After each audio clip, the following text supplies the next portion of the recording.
Bonjour à tous. Vous savez, ce qui fait que la prière est intéressante, ce n'est pas d'abord les exaucements, c'est plutôt la communion avec Dieu. Qu'est-ce que la communion avec Dieu? La communion avec Dieu, c'est marcher avec Dieu dans une relation intime, dans une relation où tu entends Dieu, tu parles à Dieu et tu entends aussi Dieu. Vous marchez ensemble.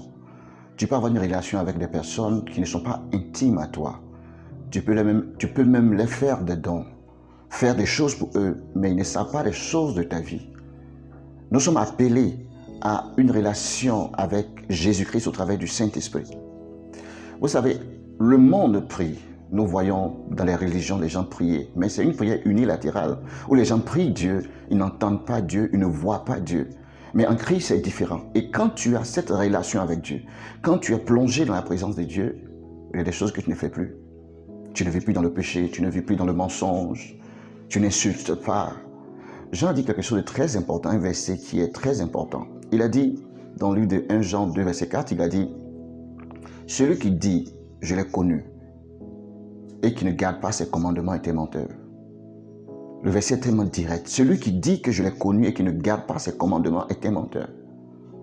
Tu ne peux pas connaître Dieu ou bien dire que tu connais Dieu puis vivre encore en contradiction avec la parole de Dieu. David a dit quelque chose de très important dans le livre de Psaume 27, verset 4. Il a dit « Je demande à l'Éternel une chose que je désire ardemment, c'est de demeurer dans la maison de l'Éternel tous les jours de ma vie afin de contempler la magnificence de son temple. » Parce que dans la maison de l'Éternel, Dieu lui donne le dessus sur l'ennemi.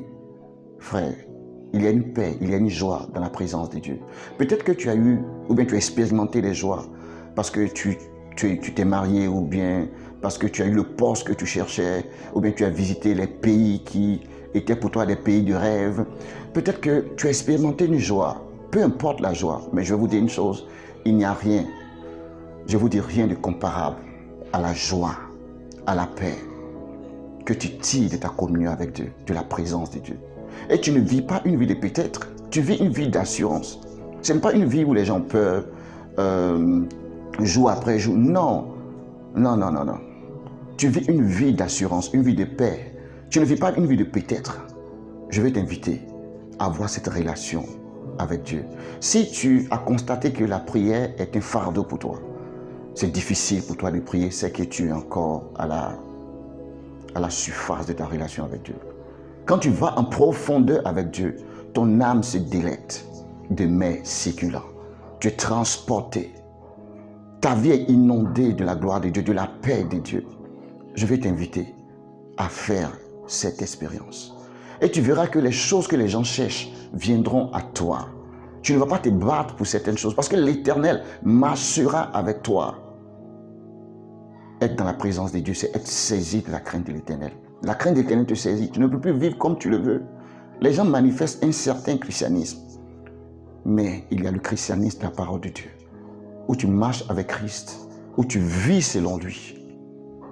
Je vais t'inviter aujourd'hui à avoir cette relation avec Dieu, à aller à une autre étape avec ton Dieu. Tu es béni au nom de Jésus.